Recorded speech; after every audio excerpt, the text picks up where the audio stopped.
Amém. Amém. Shalom, igreja. Podem se assentar. Tá bom assim? Obrigado, Tio.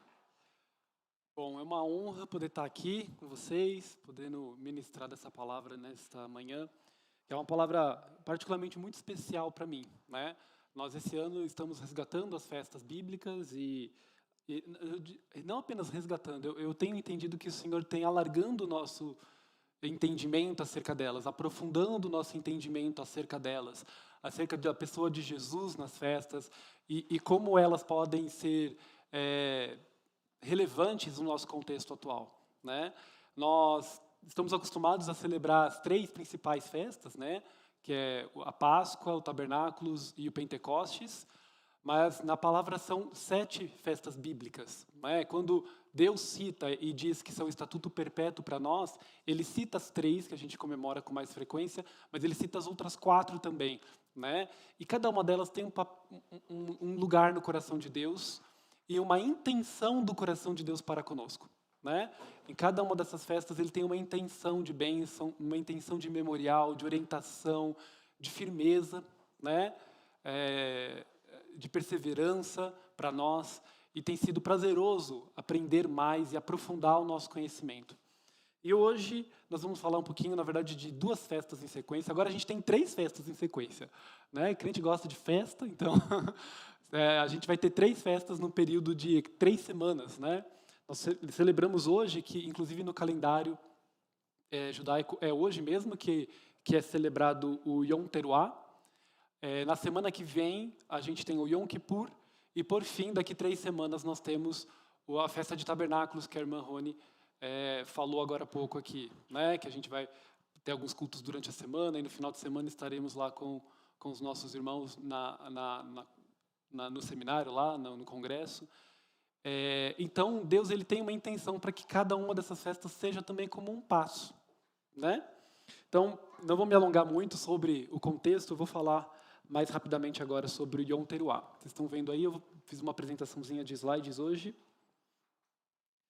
E o texto que fala, Yom Teruah significa o toque do shofar, ou o dia do toque do shofar, o dia do toque da trombeta. Acho que o Dani deixou o shofar para lá. Deixa eu ver. Está aqui. Vou ficar com ele por perto para mostrar para vocês. Este é o shofar, né? Acho que a maioria aqui conhece, ele normalmente tem sido utilizado até como peça decorativa, a gente deixa ele aqui porque como símbolo, né? Mas ele é muito mais do que um símbolo, ele representa coisas muito mais elevadas do que apenas um chifre que fica ali bonitinho, talvez, né? Mas ele é muito mais do que um símbolo, e ele é tema de uma festa, né? A festa das trombetas. Vocês estão acompanhando aqui o texto de Levítico 23, do 24 ao 32, e diz assim: fala aos filhos de Israel, dizendo: no sétimo mês, no mês sétimo, ao primeiro do mês, ou seja, o primeiro dia, tereis descanso, memorial com sonido de trombetas, santa convocação. E aí, esta é a festa de Yom Teruah. Nenhum trabalho servil fareis, mas ofereceis oferta queimada ao Senhor. E falou o Senhor a Moisés, dizendo: mas aos 10 dias desse sétimo mês, ou seja, 10 dias depois do Yom Teruah, será o dia da expiação. Tereis santa convocação e afligireis as vossas almas e oferecereis oferta queimada ao Senhor. Naquele mesmo dia, nenhum trabalho fareis, porque é o dia da expiação, para fazer expiação por vós perante o Senhor vosso Deus, porque toda alma que naquele dia não se afligir será extirpada do povo. Também toda alma que naquele dia fizer algum trabalho, eu a destruirei do meio do seu povo. Nenhum trabalho fareis, estatuto perpétuo é pelas vossas gerações, e todas as vossas habitações. Sábado de descanso vos será. Então afligireis as vossas almas aos 9 do mês à tarde, de uma tarde a outra celebrareis o vosso sábado. Ele diz aqui, celebrareis o vosso sábado, porque o dia marcado pelo Yom Kippur e o Yom Teruah, não importa o dia da semana que caia, para eles vira sábado. É feriado, ninguém trabalha, ninguém tem nenhum serviço, e é um sábado. Então eles fazem toda a liturgia do Shabat também, né? Então, coincidentemente, algumas vezes cai no sábado, que para eles é a virada da sexta-feira até a virada de sábado para domingo. E aí, mas se cair numa quarta-feira, essa quarta-feira vira sábado para eles, né? Então, naquele dia é decretado um feriado nacional, Israel inteiro não trabalha, vira sábado, e aí é um feriado, o que a gente chama de feriado, né? E aí eles têm esse tempo, essas liturgias que eles cumprem, né? Como nós seguimos outro calendário, a gente acaba ajustando para o domingo, a gente acaba celebrando hoje, que por coincidência é hoje mesmo. Então, digamos que lá em Israel foi feriado prolongado, né? Eles começaram o Shabat na sexta e termina só no domingo. Na verdade, o Shabat, eles começam agora, na virada das 6 horas da tarde, então até amanhã eles não trabalham. Fica um super feriado, né? E daqui 10 dias vai vir o Yom Kippur, e é feriado para eles também. Então, afinal de contas, o que é essa trombeta, né? Tem uma imagem aí, mas nós temos ela aqui. Na verdade, esse chifre é um chifre de antílope. O chifre mais comum utilizado era o chifre de cordeiro, que ele é mais curtinho. Nós temos um aí também guardado, acabei esquecendo de pegar, que é o que é mais utilizado, até porque é mais fácil de transportar, que esse negócio aqui é um pouquinho difícil de transportar, né?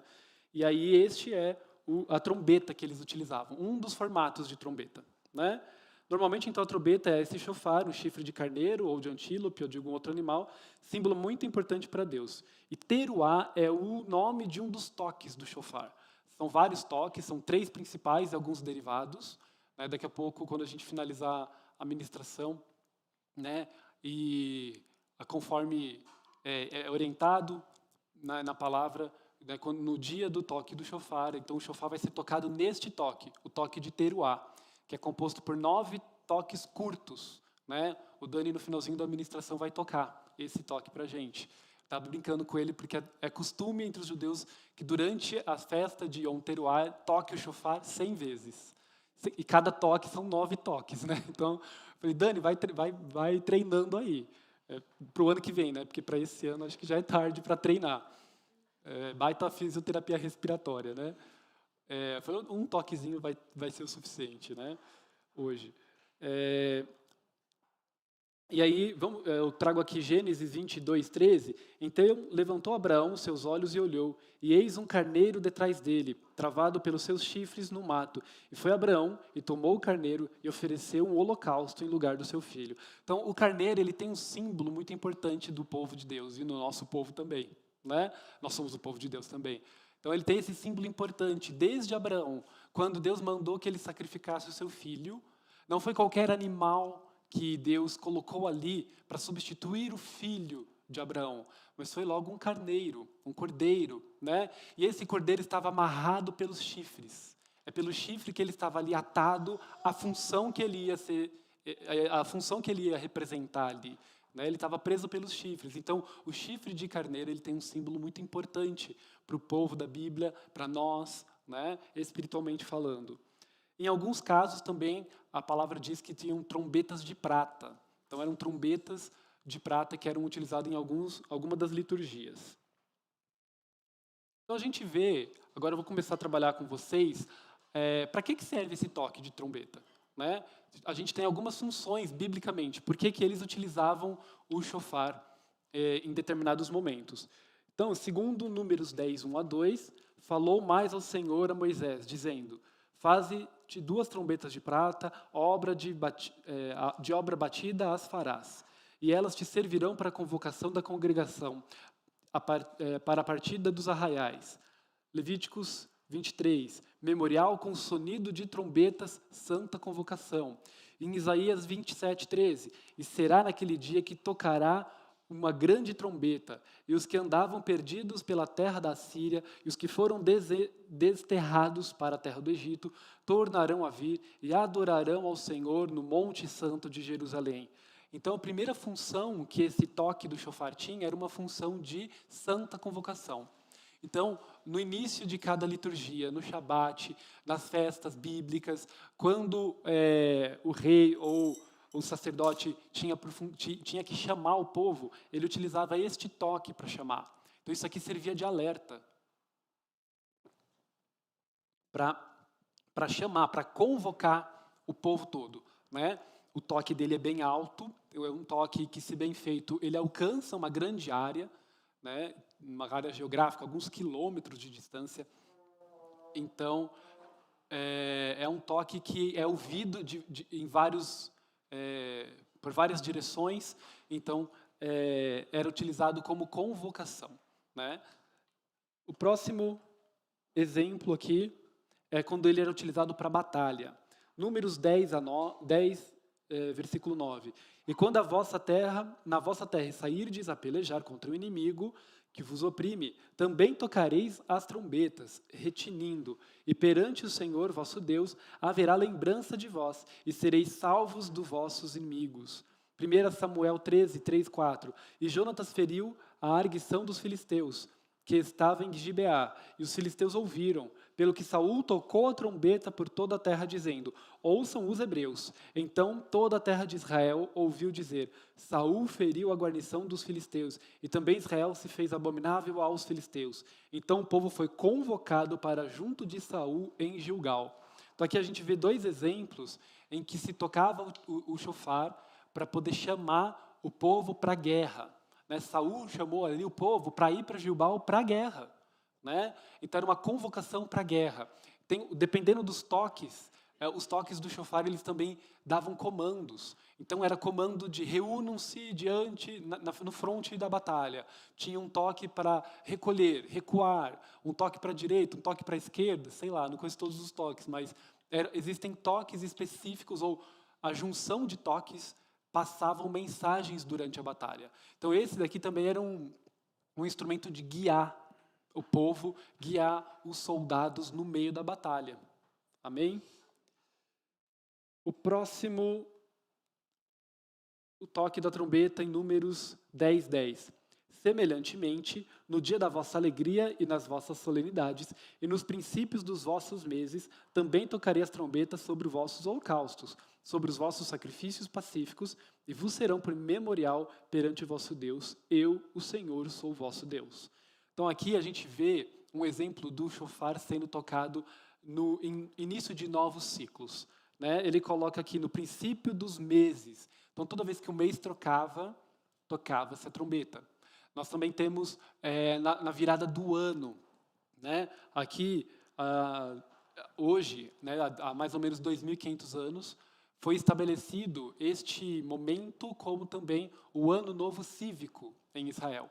O Ano Novo Religioso é o mês da Páscoa, né? Por isso que quando a gente lê no texto lá de Deuteronômio, fala que no mês 7º vocês vão fazer essa festa. Então não é o Ano Novo espiritual, religioso em Israel. É o Ano Novo civil. Então eles têm o Ano Novo para celebrar do ponto de vista espiritual lá em março, abril, mais ou menos. Né? Nosso calendário é um pouquinho diferente, às vezes cai em março, às vezes cai em abril. E neste momento é o que eles chamam de Ano Novo Civil. Então o calendário civil de Israel inicia agora. Então para eles agora, a partir de amanhã, é Ano Novo. É o novo ano que se inicia, ano 5.000 e alguma coisa aí. Não lembro exatamente qual é o ano que se inicia. E aí, então, eles começam um novo calendário. Né? Para a gente, é tudo junto. Né? A gente, na troca do dia 31 para o dia 1º de janeiro, 31 de dezembro para o dia 1º de janeiro, nós também nos reunimos entendendo que é um período especial no nosso calendário. Então, a gente faz um momento de pregação, um momento de oração, porque a gente entende o marco espiritual que aquele dia é. Mas no nosso calendário também muda. Então, para eles, o marco espiritual seria mais em abril, e agora é o momento que muda o calendário. Né? Isso é muito interessante. Né? Eu vou falar um pouquinho mais disso no próximo slide, mas uma última coisa que também tem neste versículo é a questão do memorial. Né? O shofar, todo mundo aqui já ouviu o shofar? Já, né? Não tem ninguém que não tenha ouvido. Se eu estou falando a palavra shofar o tempo todo, vocês não estão ouvindo o som do shofar na tua cabeça? Quando eu falo shofar, eu dou uma pausa. Não vem na cabeça de vocês o som do shofar? Todo mundo conhece o som do shofar. Agora há pouco fez um barulho ali atrás que eu não sei direito o que era. A cadeira arrastando, até me deu uma desconcentradinha aqui. Não sei o que era, mas parecia um shofar, né? Todo mundo deve ter pensado, ué, tá tocando lá atrás o shofar? Eu achei, ué, o shofar tá aqui. Que som ali? Será que é o celular? Alguém colocou no celular o som do teruá para ouvir como é que é? Não sei. Né? Mas todo mundo, acho que a maioria de nós ouviu aquele som e falou, ué, parece um shofar. Não é?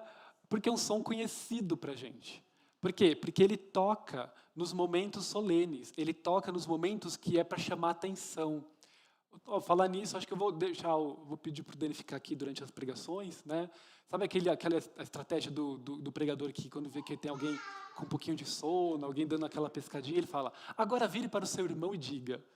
Isso é estratégia, gente. Não é só para abençoar o irmão, é para acordar também. Então, eu vou deixar o irmão aqui, falou, quando alguém estiver meio assim, pestonejando, eu falo, dá um toquezinho, só um toquezinho, né? Para a pessoa dar uma acordada e se voltar de novo aqui para a palavra. Mas por que isso? Porque o som, ele é também como memorial, né? E aí, na escola bíblica foi bem interessante, a gente acabou, não estava previsto, mas a gente acabou discutindo sobre o som em si só. O som, ele é um fenômeno físico, né? Ele é vibração. Então, quando eu estou falando aqui, né, tirando o microfone, eu estou fazendo vibrar o ar, e se eu tivesse sem microfone, vocês ouviriam um pouquinho mais baixo, mas vocês ouviriam a minha voz. Chega ao ouvido de vocês, vai bater lá no tímpano, vai fazer o tímpano vibrar, vai fazer os ossículos do ouvido vibrarem e emitir impulsos nervosos para o cérebro para ele interpretar o que a gente está ouvindo. Tudo é vibração.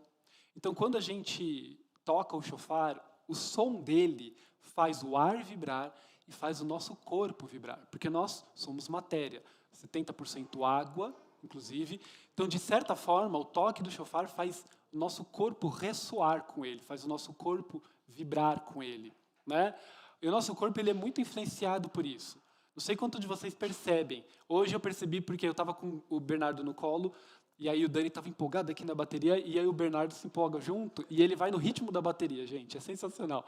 Ele estava uma mão no ombro, outra mão aqui no meu braço, ele ficava. O Dani estava tum, tum, tum, tum, tum, tum, tum, tum, tum, tum, tum. Ele batia no ritmo.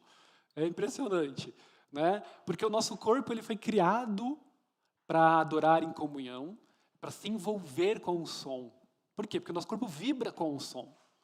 Então, isso já é um fenômeno registrado, né, por cientistas, que quando a gente está num concerto ou num momento de louvor aqui, às vezes até o nosso coração ele se adapta ao ritmo da bateria. Já perceberam isso?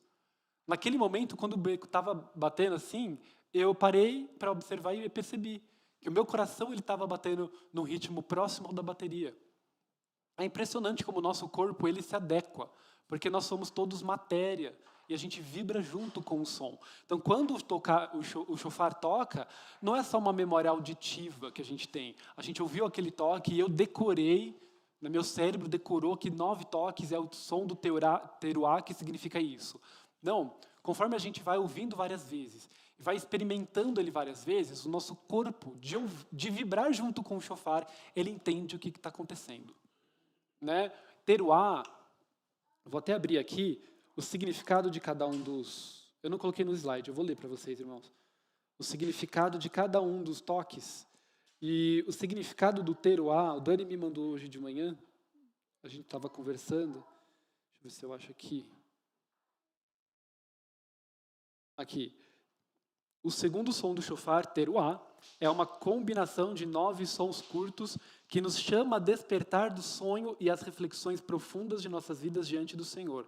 Teruá é como uma voz que nos convida a analisarmos retrospectivamente e ver como estamos em nossa relação com Yeshua e com o nosso próximo. Então, esse toque, ele tem esse significado, chamar a gente para uma reflexão de como está nosso comportamento em relação a Yeshua, nosso Jesus, e ao nosso próximo. Não é interessante? Então, nosso corpo foi programado por Deus para quando tocar o teruá, isso gerar dentro de nós um momento de introspecção, um momento de reflexão sobre a nossa postura e comportamento diante do Senhor e diante do nosso próximo. Isso foi programado dentro de nós pelo Senhor. Ele criou esse toque. Não é à toa que essa festa chama Yom Teruá, e tem que tocar o shofar, que é para chamar a gente para esse período de reflexão, que a gente vai discutir daqui a pouquinho, que é o Yom Kippur. Né? Então, é muito interessante. Por isso que ele fala para a gente marcar as nossas festas, para marcar as trocas de ciclos com o toque do shofar. E por falar em troca de ciclo, em Levíticos 25, 9 e 10, diz: então no mês 7º, aos 10 do mês, fará passar a trombeta do jubileu, E no dia da expiação fareis passar a trombeta por vossa terra. Santificareis o ano 50º e apregoareis liberdade na terra a todos os seus moradores. Ano de jubileu vos será, e tomareis cada um a sua possessão, e cada um volta à sua família. Uma dessas trocas de ciclo é o jubileu, né? Então a gente tem alguns níveis de jubileu descritos na palavra. Jubileu é um período de 7 anos. Num primeiro momento é um período de 7 anos, que é o jubileu da terra. Então, a cada 7 anos, os agricultores têm que deixar a terra descansar por um ano. Assim como Deus fazia cair maná do céu na sexta-feira, em dobro, para que no sábado o povo pudesse descansar e não precisasse colher o maná. Então, eles tinham porção dobrada de maná na sexta-feira para sexta e para o sábado. Assim também Deus abençoa de sobremaneira o 6º ano, para que no 7º a gente possa deixar a terra descansar. Né? Deus mandou fazer isso, tem os princípios bíblicos, os princípios espirituais, mas hoje a ciência mostra que de tantos em tantos anos, e o que é feito é de 6 em 6 anos, né? O 7º ano é um ano que tem que deixar a terra descansar até hoje na agricultura, que é para ela se recuperar dos 6 anos de produção, para ela voltar a ter nutrientes, para ela voltar a ser produtiva. Se hoje um fazendeiro, um agricultor não respeita o tempo da terra, ele quer produzir, chega uma hora que a terra não produz mais, porque foi absorvido todos os nutrientes da terra, né, para transformar aquilo em vegetal, em fruta, em legume, né, em alimento para a gente. Naturalmente, a terra não tem mais nutriente. O homem criou mecanismos, adubo, agrotóxicos e uma série de coisas para tentar burlar, né, esse respeito à terra. Então, a gente atropela a terra, a gente desrespeita a terra, descumprindo, inclusive, uma orientação que o Senhor deu. Então, esse é o jubileu da terra, a cada 7 anos. E a cada 7 semanas de anos, ou seja, 7 vezes 7, dá 49. O ano seguinte, que é o ano 50º, que é o que ele disse aqui, é o ano do jubileu, o grande ano do jubileu. Significa o quê? Que em Israel era costume, quando você tem uma necessidade financeira, você podia vender a terra da sua família. Só que, imagina, uma determinada tribo, de repente está com dificuldade financeira, começa a vender a sua posse. Com o passar dos anos, eles vão perdendo essas terras, que as terras iam para donos de outras tribos, e de repente uma tribo podia sumir. Né? Pensa assim na tribo de Benjamim, de repente começa a vender as suas terras, e depois de 50 anos não tem mais terras na família de Benjamim. Eles tiveram que vender tudo pela sua necessidade. E isso destruiria, isso aniquilaria, anularia uma tribo inteira. Então Deus mandou que, no 50º ano, qualquer terra que tivesse sido vendida, na verdade arrendada, volta para o seu dono original, volta para a sua tribo. Dá um restart, né, na economia de Israel, para que todas as tribos tivessem a sua possessão por perpétua, como Deus determinou. Né? Além disso, se a pessoa não tinha posses, de repente ela poderia vender o seu trabalho. Então ela se vendia a sua família, ou às vezes como pagamento de uma dívida. Ele fez uma dívida, não conseguiu pagar, ele poderia vender a sua força de trabalho. E ele venderia pelos anos que restassem até o jubileu. Então, se o jubileu fosse daqui 10 anos, eu tenho essa dívida, eu poderia vender a minha força de trabalho, eu seria servo do meu devedor por 10 anos. Então, ele ia calcular, olha, por 10 anos o trabalho braçal de um homem por um ano vale tantos dinheiros, então por 10 anos eu vou te dar, sei lá, 150 mil reais. Esse é o preço do teu trabalho por 10 anos. Aí, a minha dívida era 150 mil, então fica aqui, 10 anos. Né? Ou se a minha dívida era 100 mil, então você vai me vender a tua força de trabalho por 7 anos, que é para pagar. Mas isso não podia ultrapassar o ano do jubileu, porque no ano do jubileu, todos os cativos eram libertos. Todas as pessoas que estavam em situação de serviço, como servos, como escravos, eles eram libertos. Isso era uma ordenança do Senhor, que é o que diz aqui, né? E apregoareis liberdade na terra a todos os seus moradores. Ano do jubileu vos será. E tornareis cada um a sua possessão. Ou seja, liberta as pessoas e volta para cada um a sua possessão, a sua terra. Né? Tudo se torna livre novamente. Então, no ano do jubileu, era tocado a trombeta para anunciar a liberdade aos cativos. Irmãos, acho que vocês estão muito mortinhos hoje. Né? Vocês estão entendendo isso? Quando toca o shofar é para anunciar a liberdade aos cativos. Né? E o Senhor Jesus veio para libertar os cativos, diz a sua palavra. Né? Não é à toa mesmo em Apocalipse, em tantos momentos, a gente vê o toque do shofar, que é para anunciar a liberdade aos cativos. Para aquilo que é teu, seja restituído. Se você foi roubado na sua vida, se você perdeu coisas para o inimigo, né? Se você você acabou se tornando escravo do inimigo, este é um momento importante. Este é um momento de céus abertos para a liberdade. Então, esse momento marca esse tempo de liberdade. E esse ano, eu estava até falando com a Jéssica, eu falei com alguns irmãos, todas as festas são importantes, né? Todos nós temos um carinho especial pelas festas, talvez mais por algumas do que pelas outras, né? Acho que é muito difícil a gente não ter a Páscoa como uma festa muito significativa para nós, né? Mas esse ano, por algum motivo, eu estava falando para a Jéssica que esta festa de Yom Kippur e Yom Teruah estava muito forte no meu coração, estava muito importante no meu coração.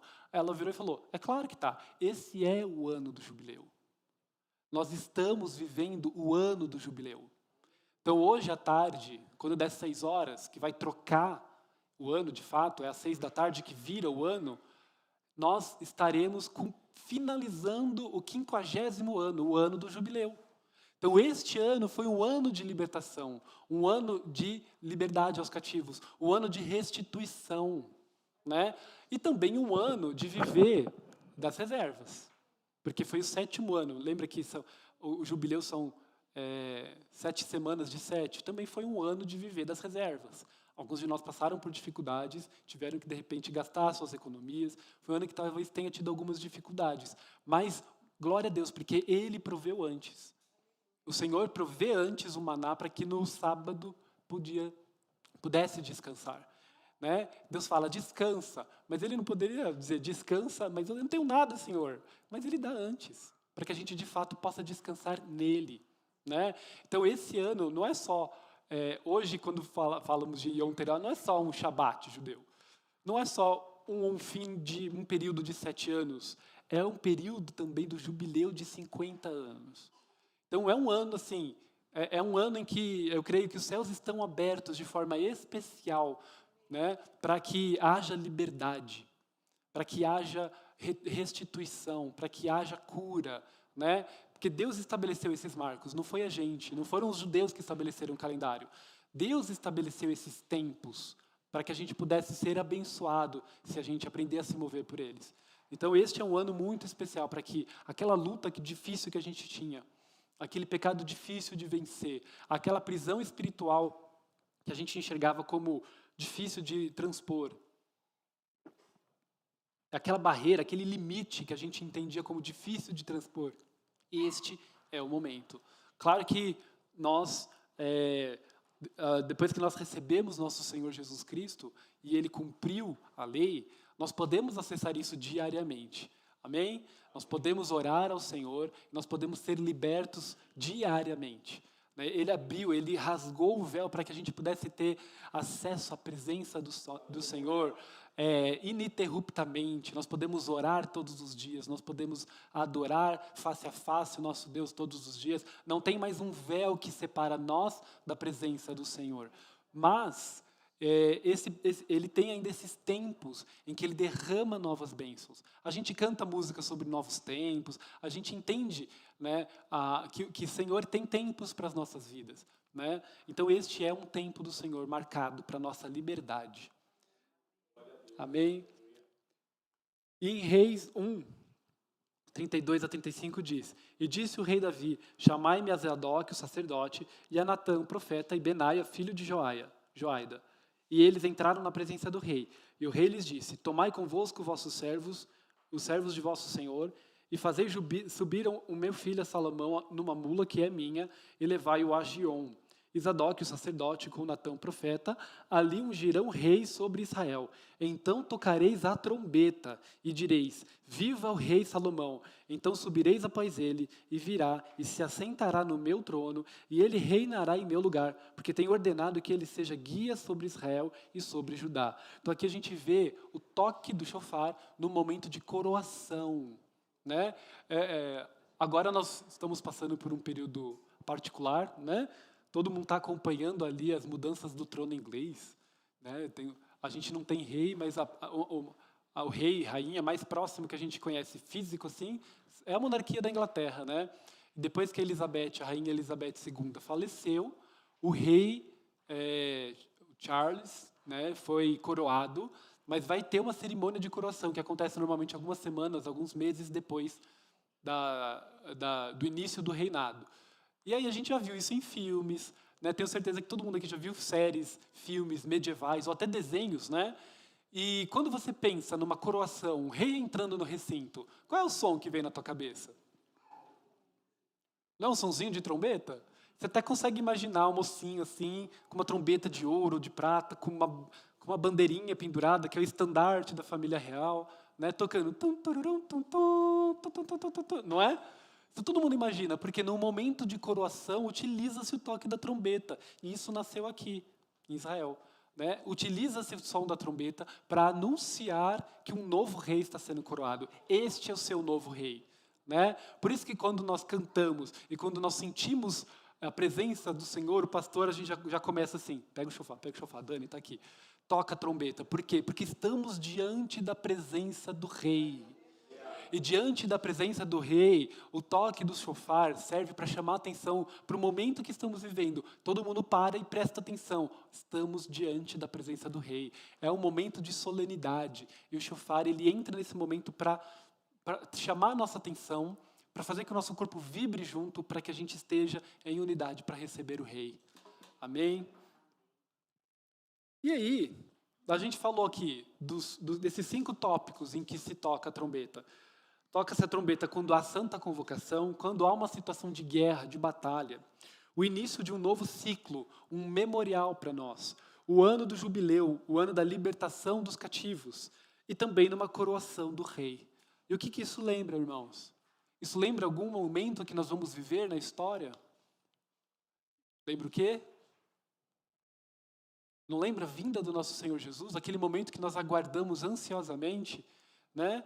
As nossas almas anseiam pelo momento que nosso Senhor Jesus virá. E a palavra diz, em vários trechos, Daniel, Isaías, mas principalmente em Apocalipse, como que vai ser esse momento da vinda de Jesus, né? Nós temos em 1 Coríntios 15, 52, no momento, num abrir e fechar de olhos, ante a última trombeta, porque a trombeta soará, e os mortos ressuscitarão incorruptíveis, e nós seremos transformados. Ou seja, ao som da trombeta, os nossos corpos serão ressuscitados. Né? E espiritualmente, a gente pode acessar isso hoje. Quando nós estamos mortos para Deus por conta do pecado, né?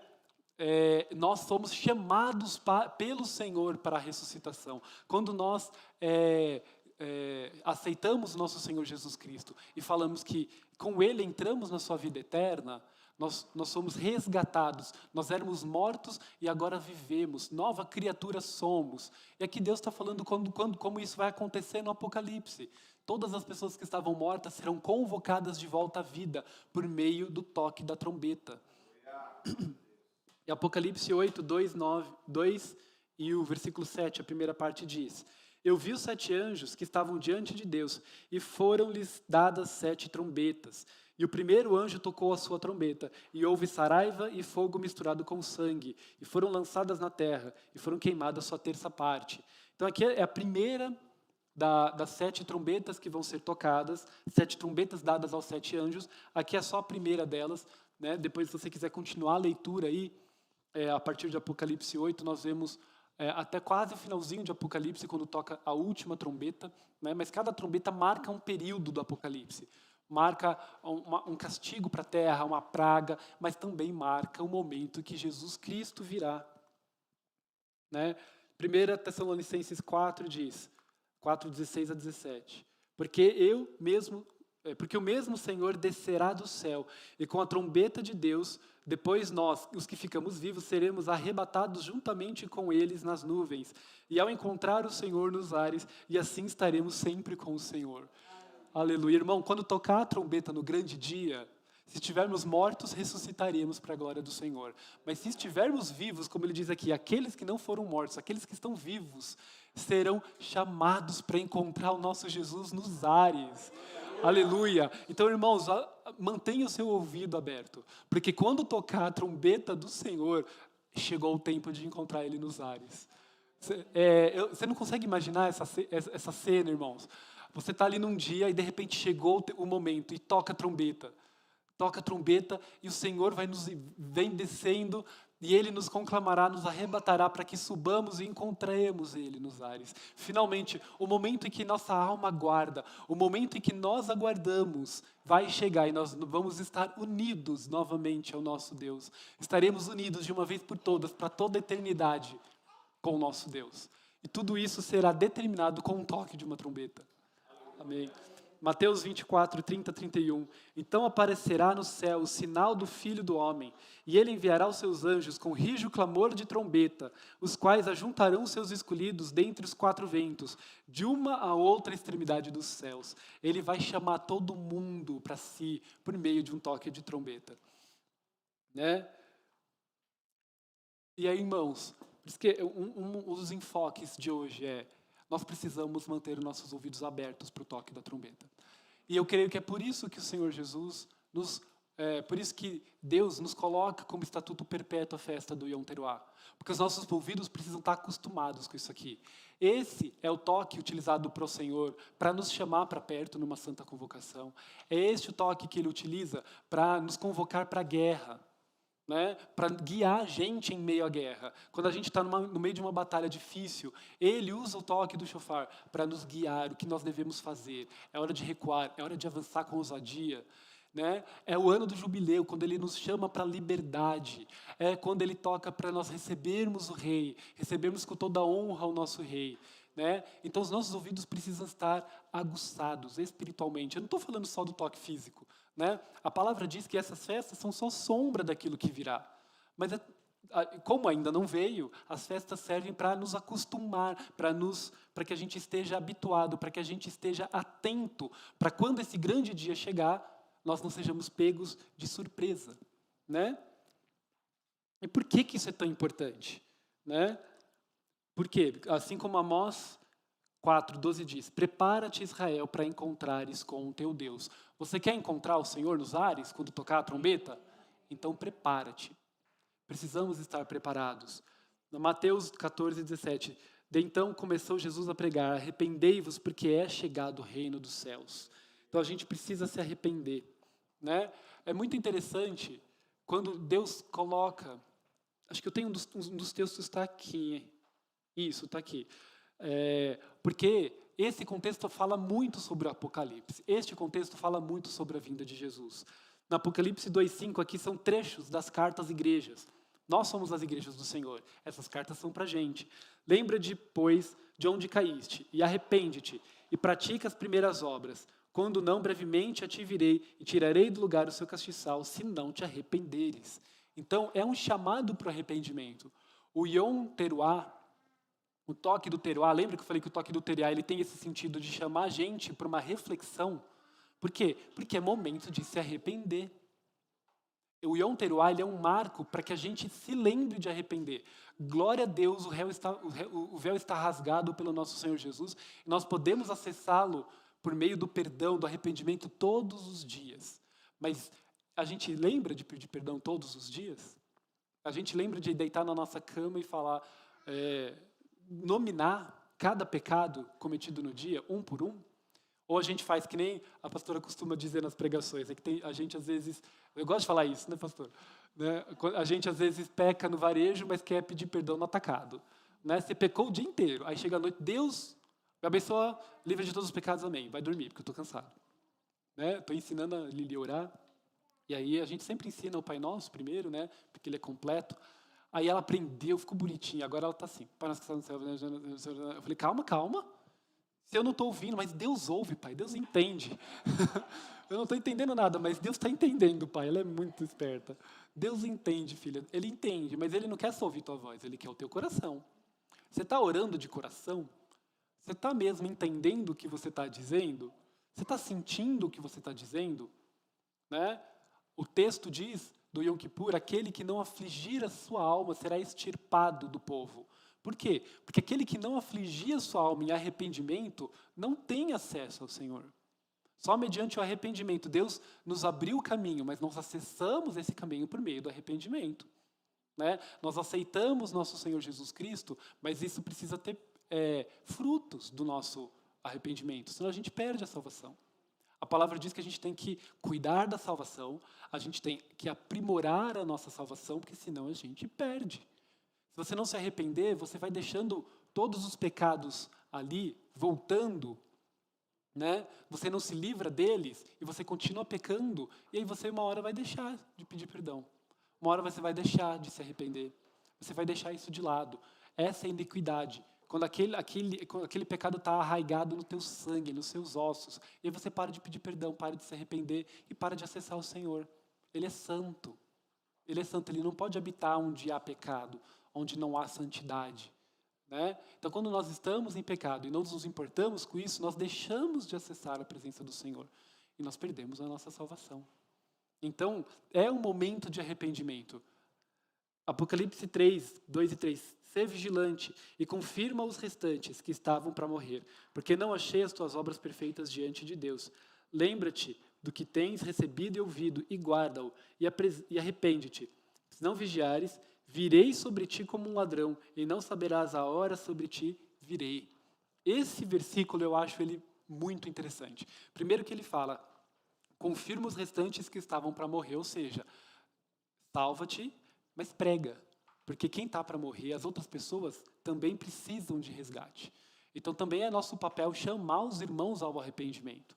Né? Confirma os restantes. E depois eu acho muito interessante quando ele fala, se não vigiares, virei sobre ti como um ladrão, e não saberás a hora sobre ti virei.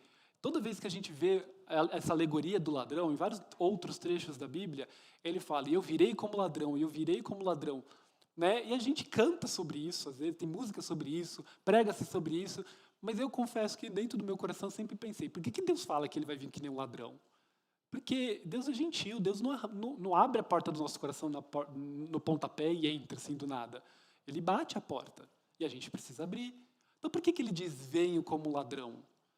E esse trecho trouxe luz para essa alegoria, para esse símbolo. Ele vai vir como ladrão, porque o ladrão não avisa, mas ele virá como um ladrão sem avisar, para aquele que não vigiar. Olha que interessante, se não vigiares, virei sobre ti como ladrão, e não saberá a hora que sobre ti virei. Então, apenas se a gente não vigiar, se a gente não manter as nossas candeias cheias de azeite, se nós não dermos ouvido ao toque do shofar, aí sim nós seremos pegos de surpresa, como é a pessoa que não estava atenta e o ladrão chegou.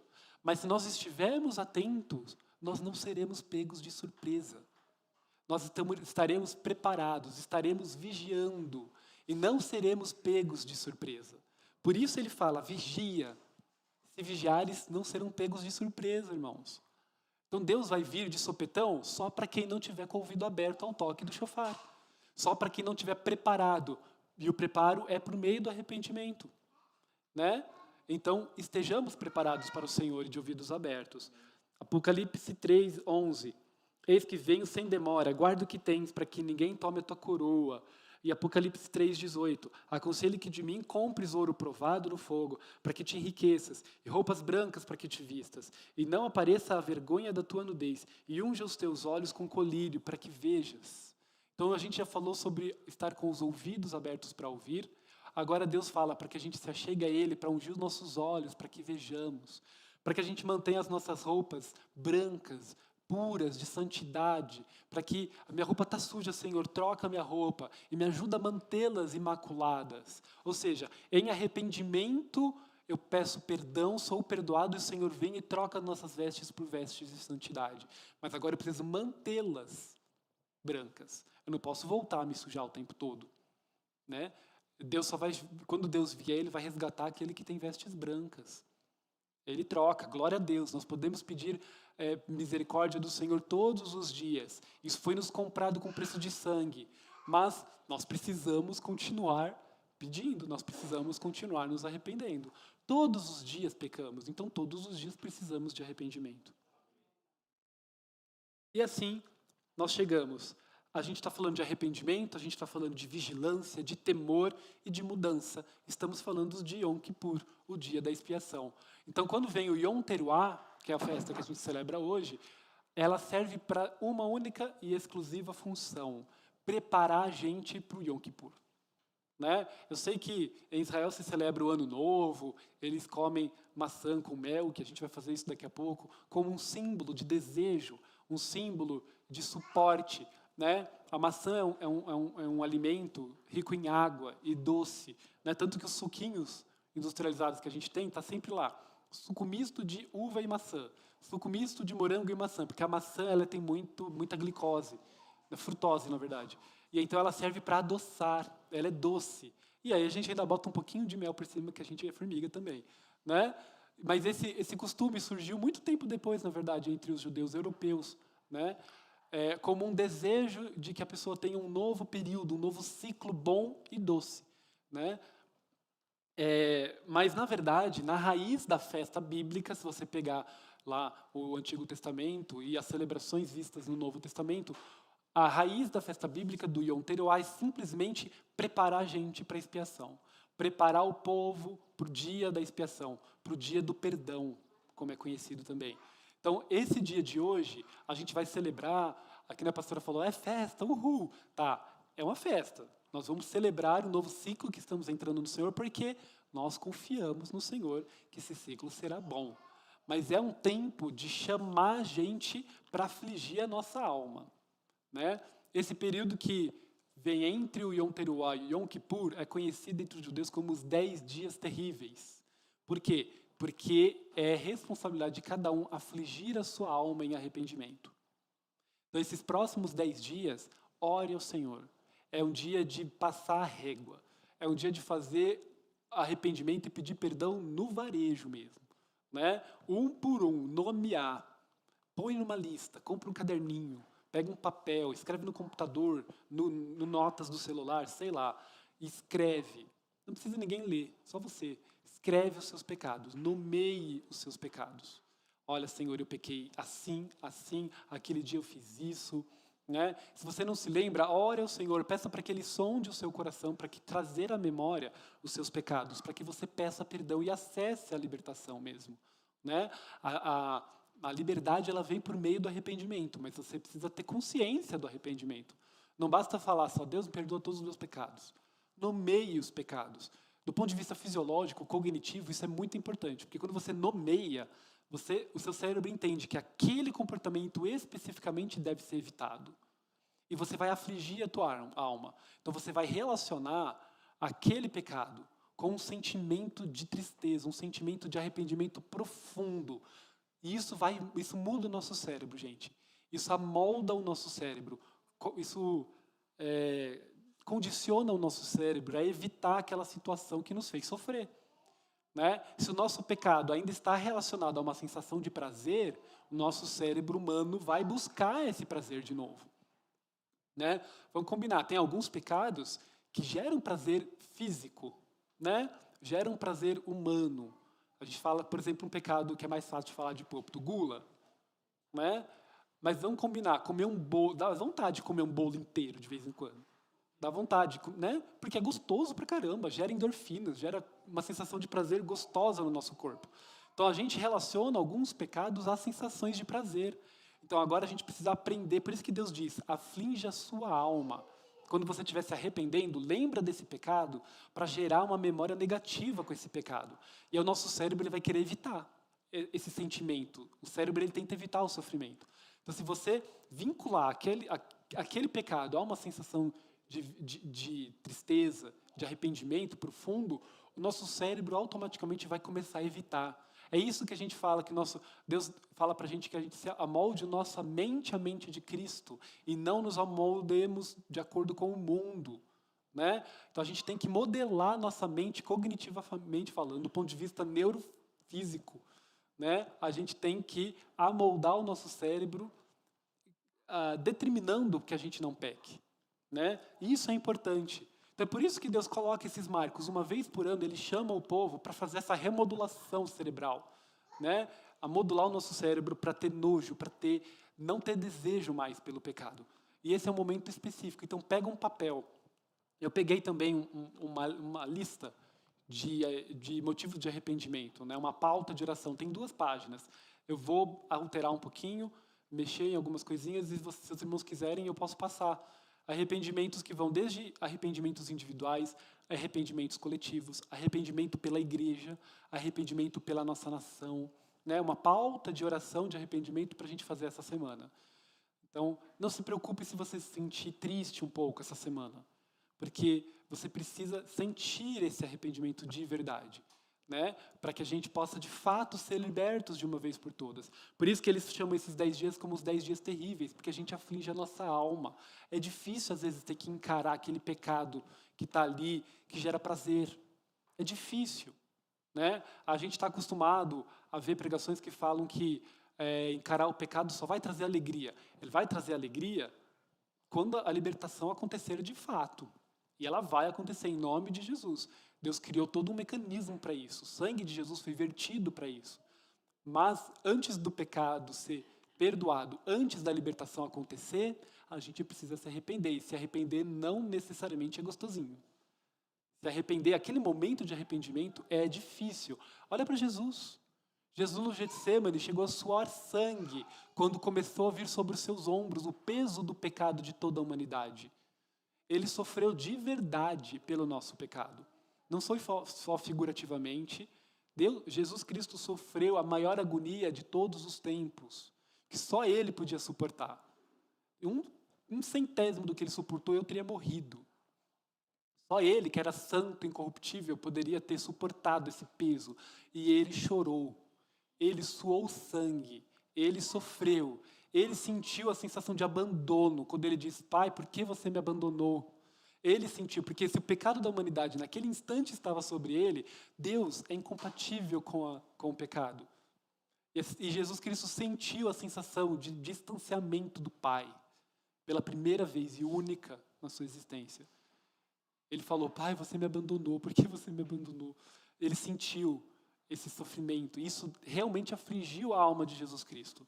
Então, o arrependimento não é gostoso. O arrependimento não é prazeroso. Ele em si.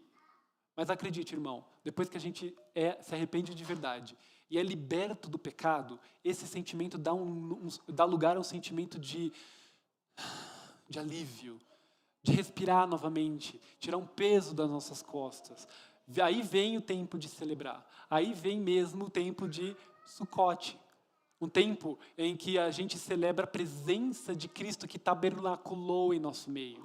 Aí a gente pode, puros, limpos, santificados pelo sangue, se achegar novamente e comungar com Cristo debaixo do mesmo teto. É esse o símbolo do Sucote, né? Mas para que isso aconteça, a gente precisa ouvir o toque do teruá, afligir as nossas almas e passar por esse tempo de purificação e arrependimento, para que a gente possa acessar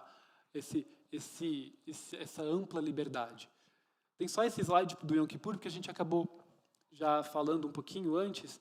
No Levítico 16, 29 a 31, a gente repete, isso vos será por estatuto perpétuo, no 7º mês, aos 10 do mês, afligireis as vossas almas, e nenhum trabalho fareis no natural, nenhum estrangeiro que peregrine entre vós, porque naquele dia se fará expiação por vós, para purificar-vos, e sereis purificados de todos os vossos pecados diante do Senhor.